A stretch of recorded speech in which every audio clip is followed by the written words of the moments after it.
Ito pa mga bossing ko, ang isa sa mga pinakamaganda rin na dapat ay magawa po natin mga bossing. Kung halimbawa ang inyong tahanan ay tinutumbok or kaya po mga bossing ko, napapaligiran kayo ng matataas na building or kaya po itapatan ang pintuan ninyo ng inyong main door at saka main door ng kapitbahay or kaya po tapatan yung mga pintuan ninyo, yung halimbawa yung main door tapos yung CR or kaya pintuan ng kwarto ng anak ninyo, pintuan po ng kwarto po ninyo. Yung mga ganun mga bossing ko na alam nyo na malas ay mainam na meron kayong ganito mga bossing. Or kaya po katapat kayo ng ospital, katapat kayo ng simbahan, ayan po, or kaya meron kang malaking puno sa harapan ng inyong tahanan na ayaw mo talaga siya naputulin.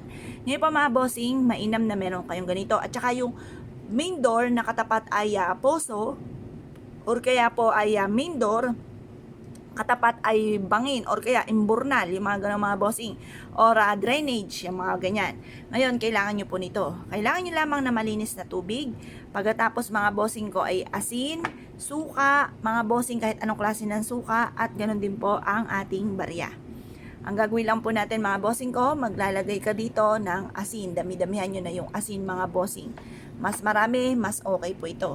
Yan. Tapos, harap ka sa may gawing silangan habang ginagawa nyo po ito na mga bandang 6:30 or alas 7. Yan. Pagkatapos mga bossing, sunod na natin itong ating suka. Yan. Suka natin, mahirap lang siyang buksan, mga bossing. Yan. Tapos, pagka lalagyan natin to ng suka, ang suka natin, tansyahin na lang natin. Mas marami, mas okay po siya. Yan, yung suka natin. Yan, lagyan lang po natin siyang ganyan. At pagkatapos, ay lagyan pa natin siya ng konti pang asin mga bossing. Mas maganda nga po mga 5 kutsara ganun. Yan. Pagkatapos po niyan mga bossing ko, ito yung ating barya. Lagay nyo lamang po dito mga bossing. Tapos sabay mag-wish ka, ibulong nyo po dito. Nasa pamamagitan nito, makakamit nyo lahat ang inyo po mga pinapangarap, bukod sa inyo pong sipag at tiyaga. Kung maraming pangarap, marami rin ang kayod. Kung ikaw po ay gusto nyo magkaroon ng mansyon na bahay, mansyon din ang pagkayod. Basta positive lamang. Ito po isang kap lamang para mas maging positibo yung tao, para kung may mga kamalasan na darating ay pantaboy ng mga kamalasan. Kasi po mga bossing ko, ang tubig mabisang panghigop ng mga negatibong enerhiya. Ang asin ay ganun din mga bossing ko, at nag-a-attract ito or humahatak ng swerte sa pera. Tapos yung suka, ganun din, nagki-cleansing siya ng kapaligiran. Tapos, nagtataboy po ng mga kamalasan. Tapos yung barya, para mabilis gumulong ang magandang kapalaran, makamit lahat ang mga pinapangarap. Proven po ito mga bossing. Kaya kung kayo po naniniwala at nais po itong gawin, wag na po kayong magpatumpik-tumpik pa, subukan nyo po ito.